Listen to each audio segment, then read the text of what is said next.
नमस्कार मित्रांनो, आज आपण बघणार आहोत बालमानसशास्त्र व अध्यापनशास्त्र या विषयावरील 100 प्रश्न. टीईटी परीक्षा ऑनलाईन होणार का ऑफलाईन होणार असा प्रश्न अनेक मित्रांनी विचारला आहे. आतापर्यंतच्या माहितीनुसार ऑफलाईनची माहिती समोर आली आहे. अजूनपर्यंत परीक्षेची दिनांक जाहीर झालेली नाही. नक्कीच थोड्या दिवसात याची माहिती महा-टीईटीच्या वेबसाईटवर येईल. मी तुम्हाला अपडेट त्याबद्दल देत राहीन. मला वाटतं सप्टेंबरमध्ये परीक्षा नक्कीच होईल. त्यामुळं पुन्हा तयारीला लागा आणि अभ्यास करा. नक्कीच ही परीक्षा पास कराल. चला तर मग वेळ न घेता थेट सुरू करूया. जर काही अपडेट आले तर मी तुम्हाला वेळोवेळी देत राहीन. पहिला प्रश्न आहे, मानसशास्त्राचा जनक कोणाला म्हटले जाते? तर याचं जे उत्तर आहे ते आहे ब. अरिस्टॉटल यांना म्हणले जाते. यानंतर पुढला प्रश्न आहे, डी ॲनिमा या ग्रंथाचा लेखक कोण? तर याचं उत्तर ड आहे, म्हणजेच अरिस्टॉटलच आहे. यानंतर पुढील प्रश्न बघूया. पुढील प्रश्न, आत्म्याचे शास्त्र ते मानसशास्त्र अशी मानसशास्त्राची व्याख्या कोणी केली? तर याचं उत्तर आहे क, म्हणजे हे सुद्धा उत्तर अरिस्टॉटलच आहे. यानंतर पुढला प्रश्न बघा, रिपब्लिक हा ग्रंथ कोणी लिहिला? याचं सुद्धा उत्तर ड. अरिस्टॉटलच आहे.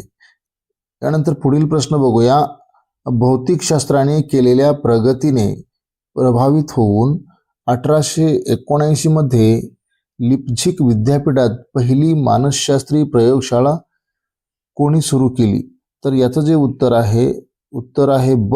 विल्यम वुंट यांनी केली. यानंतर पुढील प्रश्न बघूया. पुढील प्रश्न आहे, मानवी वर्तनाचे शास्त्र ते मानसशास्त्र अशी व्याख्या करणारा शास्त्रज्ञ कोण? तर याचं जे अचूक उत्तर आहे ते आहे अ. जे.बी. वॅटसन. यानंतर पुढील प्रश्न बघूया. पुढील प्रश्न आहे, वर्तन बरोबर उद्दीपक प्लस जीव प्लस प्रतिक्रिया हे वर्तनाचे सूत्र कोणी मांडले?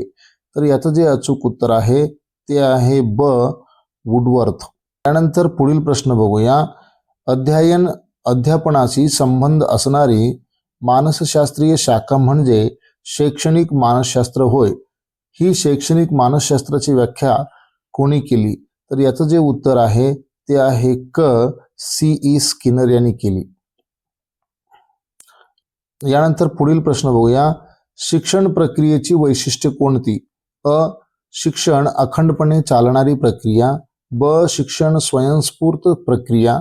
क. शिक्षण नैसर्गिक व सहज प्रक्रिया. ड. अ, ब, क मधील सर्व. तर याचं जे उत्तर आहे ते आहे ड, म्हणजे तिन्ही ऑप्शन बरोबर आहेत, अ, ब, क. म्हणून उत्तर ड बरोबर आहे. यानंतर पुढील प्रश्न बघूया.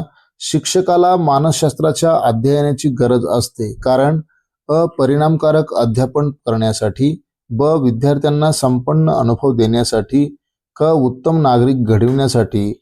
आणि ड. वरील सर्व गोष्टी साध्य करण्यासाठी. तर याचं जे उत्तर आहे ते आहे ड. वरील सर्व गोष्टी साध्य करण्यासाठी. यानंतर पुढील प्रश्न बघूया. वर्तन अभ्यास पद्धतीमधील शास्त्रीय पद्धत कोणती? तर याचं जे अचूक उत्तर आहे ते आहे ब. निरीक्षण. यानंतर पुढील प्रश्न बघूया. पुढील प्रश्न, अंतर्मुख होऊन स्वतःच्या अनुभवाचे निरीक्षण करणारी पद्धती कोणती? तर याचं जे अचूक उत्तर आहे ते आहे क. आत्मनिरीक्षण. यानंतर पुढील प्रश्न बघूया. आत्मनिरीक्षण पद्धतीचे फायदे सांगा. ही पद्धती बिनखर्चाची आहे. ब. आत्मदोषी कमी करता येतात. क. स्वतंत्र प्रयोगशाळा लागत नाही. वरील सर्व फायदे होतात. तर याचं जे अचूक उत्तर आहे ते आहे ड. वरील सर्व फायदे होतात. यानंतर पुढील प्रश्न बघूया. नैसर्गिक परिस्थितीत व्यक्तीच्या वर्तनाचे केलेले निरीक्षण म्हणजे आत्मनिरीक्षण, सर्वेक्षण, बाह्यनिरीक्षण, प्रायोगिक. तर याचं जे अचूक उत्तर आहे ते आहे क. बाह्यनिरीक्षण. यानंतर पुढील प्रश्न बघूया. आत्मनिरीक्षण पद्धतीचे तोटे कोणते? मुले, वेडी, मतिमंद माणसे इत्यादीसाठी वापरता येत नाहीत. आत्मनिरीक्षण करणे कठीण. याचे निष्कर्ष विश्वासार्ह नसतात. वरील सर्व तोटे होतात. तर याचं जे अचूक उत्तर आहे ते आहे ड, वरील सर्व तोटे होतात. त्यानंतर पुढील प्रश्न बघूया. खूप आनंद झाल्यावर किंवा खूप राग आल्यावर आपल्यात होणाऱ्या बदलांची स्वतःच नोंद घेण्याच्या प्रक्रियेस खालीलपैकी कोणती संज्ञा देता येईल? तर याचं जे अचूक उत्तर आहे ते आहे ब, आत्मनिरीक्षण. यानंतर पुढील प्रश्न बघूया. निरीक्षण पद्धती अधिक उपयुक्त आहे असे या मानसशास्त्रज्ञाने दाखवून दिले. तर याचं जे अचूक उत्तर आहे ते आहे ब, जे बी वॅटसन. यानंतर पुढील प्रश्न बघूया. नियंत्रित वातावरणात केलेल्या निरीक्षणाच्या नोंदी म्हणजे आत्मपरीक्षण पद्धत, बाह्य निरीक्षण पद्धत, प्रायोगिक पद्धत, सर्वेक्षण. तर याचं जे अचूक उत्तर आहे ते आहे क, प्रायोगिक पद्धती. यानंतर पुढील प्रश्न बघूया. प्रायोगिक पद्धतीचे वैशिष्ट्य हे की ही पद्धत बिनखर्चाची आहे, ही पद्धत वस्तुनिष्ठ व शास्त्रशुद्ध आहे, या पद्धतीने नैसर्गिक वर्तनाचा वस्तुनिष्ठ अभ्यास करता येतो. ड, यापैकी नाही. तर याचं जे अचूक उत्तर आहे ते आहे ब, ही पद्धत वस्तुनिष्ठ व शास्त्रशुद्ध आहे. यानंतर पुढील प्रश्न बघूया. पुढील प्रश्न आहे खालीलपैकी कोणता घटक सर्वेक्षण पद्धतीस लागू ठरत नाही? विद्यार्थ्याला प्रयोग कराव्यास लावणे, विद्यार्थ्यावर प्रयोग करणे, विद्यार्थ्याचे बाह्य निरीक्षण करणे, अ, ब, क मधील तिन्ही. तर याचं जे अचूक उत्तर आहे ते आहे अ, विद्यार्थ्याला प्रयोग करण्यास लावणे. यानंतर पुढील प्रश्न बघूया. मुलाखत आणि प्रश्नावली या दोन्ही गोष्टी कोणत्या पद्धतीत वापरतात? प्रायोगिक, निरीक्षण, सर्वेक्षण, जीवन वृत्तांत. तर याचं जे अचूक उत्तर आहे ते आहे क, सर्वेक्षण. यानंतर पुढील प्रश्न बघूया. सध्या परिस्थितीचे यथार्थ चित्रण डॅश या पद्धतीने केले जात असल्याने ही पद्धती लोकमान्य ठरली आहे. जीवन वृत्तांत, आत्मनिरीक्षण, प्रायोगिक, सर्वेक्षण. तर याचं जे अचूक उत्तर आहे ते आहे ड, सर्वेक्षण. यानंतर पुढील प्रश्न बघूया. सुप्रसिद्ध व्यक्तींचा अभ्यास करण्यासाठी वापरली जाणारी पद्धत ही डॅश होय. निरीक्षण, सर्वेक्षण, जीवन वृत्तांत, प्रायोगिक. तर याचं जे उत्तर आहे ते आहे क, जीवन वृत्तांत. यानंतर पुढील प्रश्न बघूया. प्रायोगिक पद्धतीतील एक गट नियंत्रित असतो तर दुसरा गट डॅश असतो. अनियंत्रित, प्रायोगिक, औद्योगिक, अ, ब, क, ड मधील तिन्ही. तर याचं जे अचूक उत्तर आहे ते आहे ब, प्रायोगिक. यानंतर पुढील प्रश्न बघूया. आई वडील, शेजारी इत्यादींनी केलेले निरीक्षण म्हणजे डॅश. आत्मनिरीक्षण, बाह्य निरीक्षण, सामान्य निरीक्षण, सर्वेक्षण. तर याचं जे अचूक उत्तर आहे ते आहे क, सामान्य निरीक्षण. यानंतर पुढील प्रश्न बघूया. खालीलपैकी कोणते एक जीवन वृत्तांत पद्धतीचे वैशिष्ट्य आहे असे म्हणता येणार नाही? अ, वेळखाऊ व खर्चिक, ब, गुंतागुंतीची, क, प्रयोग कराव्यास लावणारी, ड, वर्तनावर आधारित. तर याचं जे अचूक उत्तर आहे ते आहे अ, वेळखाऊ आणि खर्चिक पद्धत. यानंतर पुढील प्रश्न बघूया. मानवी वर्तनातील विकास डॅश असतो. शारीरिक, भावनिक, क्रियात्मक, अ, ब, क तीनही. तर याचं जे अचूक उत्तर आहे ते आहे ड, अ, ब, क तीनही, शारीरिक, भावनिक आणि क्रियात्मक. त्यानंतर पुढील प्रश्न बघूया.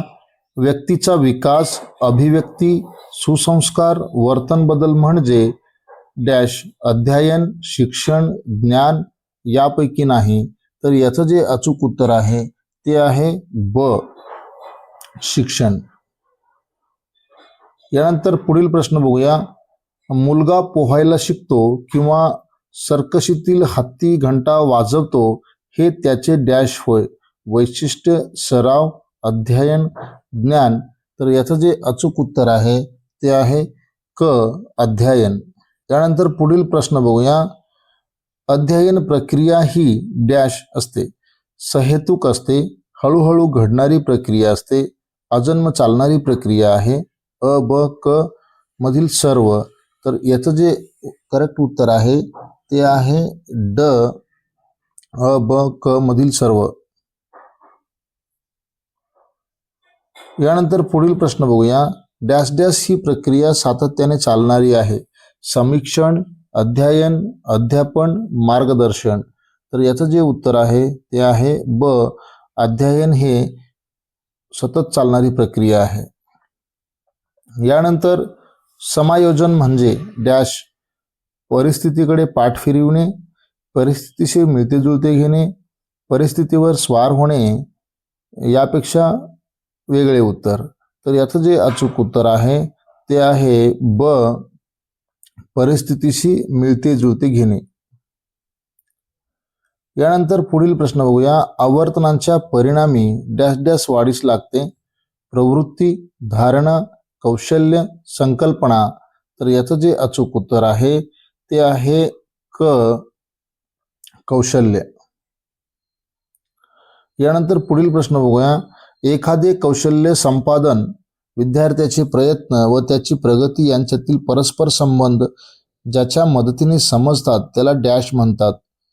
अध्ययन वक्र, पठारावस्था, प्रगतीमापन, कौशल्यमापन. तर याचं जे अचूक उत्तर आहे ते आहे अ अध्ययन वक्र. यानंतर पुढील प्रश्न बघूया. अध्ययन वक्रातील प्रगती थांबण्याचा काळ खालीलपैकी कोणत्या पर्यायात अचूकरित्या नमूद केला आहे? सुरुवातीचा टप्पा, मध्यंतराची प्रगती, पठारावस्था, यापेक्षा वेगळे उत्तर. तर याचं जे अचूक उत्तर आहे ते आहे क पठारावस्था.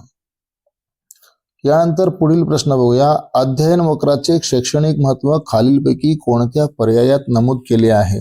विद्यार्थ्याच्या प्रगतीचा वेग समजतो, शिक्षक योग्य अध्यापन पद्धती वापरू शकतो, विद्यार्थ्याला प्रेरणा मिळते, अ ब क तिन्ही पर्यायात. तर याचं जे अचूक उत्तर आहे ते आहे ड अ ब क तिन्ही पर्यायात. यानंतर पुढील प्रश्न बघूया. अध्ययन विषयक उपपत्ती मांडण्याचा पहिला बहुमान डॅश डॅश या शास्त्रज्ञाने मिळविला? Skinner, Thorndike, Pavlov, Freud. तर याचं जे अचूक उत्तर आहे ते आहे ब थॉर्नडाईक. यानंतर पुढील प्रश्न बघूया. अध्ययन विषयक जे 3 नियम थॉर्नडाईकने सांगितले ते म्हणजे सज्जतेचा किंवा तयारीचा, परिणामाचा, पुनरावृत्तीचा, अ ब क ड. तर याचं जे उत्तर आहे ते आहे ड अ ब क मधील सर्व. पुढील प्रश्न बघूया. अभिजात अभिसंधान उपपत्ती सांगणारा शास्त्रज्ञ डॅश होय? Thorndike, Bekhterev, Watson, Pavlov. तर याचं जे अचूक उत्तर आहे ते आहे ड पावलॉव. यानंतर पुढील प्रश्न बघूया. वर्तनवाद या अध्ययन विषयक विचारधारेस मानसशास्त्रीय आधार असल्याचे दिसून येते. या विचारधारेचा जनक म्हणून कोणाचा नामोल्लेख कराल? वॉटसन, ब्लूम, कॉर्नडाईल, कोहलर. तर याचं जे अचूक उत्तर आहे ते आहे अ वॉटसन. यानंतर पुढील प्रश्न बघूया. अभिजात अभिसंधानामुळे डॅश आपण अनेक नव्या गोष्टी शिकतो, आनंदाच्या प्रसंगी टाळ्या वाजवतो, राष्ट्रगीत म्हणताना स्तब्ध उभे राहतो, वरील तीनही गोष्टी करतो. तर याचं जे अचूक उत्तर आहे ते आहे ड वरील तीनही गोष्टी करतो. साधक अभिसंधान उपपत्तीचा उद्गाता डॅश डॅश हा शास्त्रज्ञ होय? पावलोव, थॉर्नडाईक, बी एफ स्किनर, वॅटसन. तर याचं जे अचूक उत्तर आहे ते आहे क बी एफ स्किनर. यानंतर पुढील प्रश्न बघूया. ज्ञानात्मक अध्ययन उपपत्तीमध्ये अध्ययन म्हणजे प्रयत्न प्रमाद पद्धतीने घडते, मर्मदृष्टीमूलक असते, अभिजात अभिसंधानामुळे घडते, फक्त दोन, एक व दोन, फक्त तीन. तर याचं जे अचूक उत्तर आहे ते आहे क एक व दोन म्हणजेच ओके. तर यानंतर पुढील प्रश्न बघूया. मर्मदृष्टीमूलक पद्धतीत जाणीव होणे महत्त्वाचे असते. समस्येची, ज्ञानाची, वयाची, आकलनाची. तर याचं जे अचूक उत्तर आहे ते आहे समस्येची. यानंतर पुढील प्रश्न बघूया. अध्ययन तुटकपणे न करता सलगपणे करावे हे डॅश या उपपत्तीचे वैशिष्ट्य आहे. प्रयत्नप्रमाद, मर्मदृष्टीमूलक, शाब्दिक अध्ययन, साधक अभिसंधान. तर याचं जे अचूक उत्तर आहे ते आहे मर्मदृष्टीमूलक. यानंतर पुढील प्रश्न बघूया. ज्ञानात्मक क्षेत्रीय उपपत्तीचा जनक डॅश होय. कोफ्का, कोहलर, लेविन, स्किनर.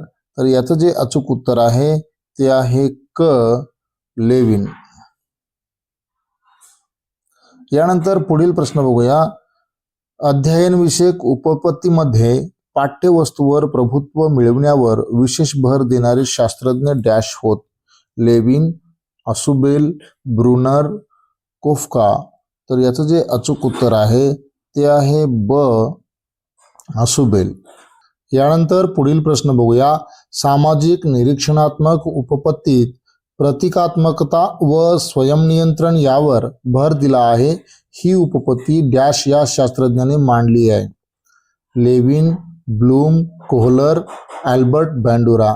तर याचं जे अचूक उत्तर आहे ते आहे अल्बर्ट बँडुला.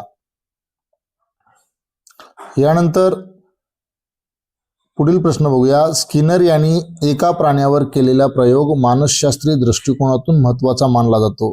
त्यांनी हा प्रयोग खालीलपैकी कोणत्या प्राण्यावर केला? याचं जे अचूक उत्तर आहे ते आहे कबूतर. यानंतर पुढील प्रश्न आहे. परिणामाचा नियम डॅश डॅश यांनी मांडला. Bloom, Thorndike, Kohler, Pavlov. तर याचं जे अचूक उत्तर आहे ते आहे थॉर्नडाईक. तर मित्रांनो, मी एकूण 100 प्रश्न सांगण्याचा प्रयत्न केला होता, पण वेळ कमी असल्यामुळे आपण इथेच थांबवत आहोत. आजच्या या व्हिडिओमध्ये आपण 50 प्रश्न बघितलेले आहेत. पुढच्या व्हिडिओमध्ये बाकीचे 50 बघूया. पुन्हा भेटूया अशाच एका महत्त्वाच्या व्हिडिओमध्ये. व्हिडिओ आवडला तर एक लाईक करा. चॅनलवरती नवीन असाल तर चॅनलला सबस्क्राईब करा. धन्यवाद.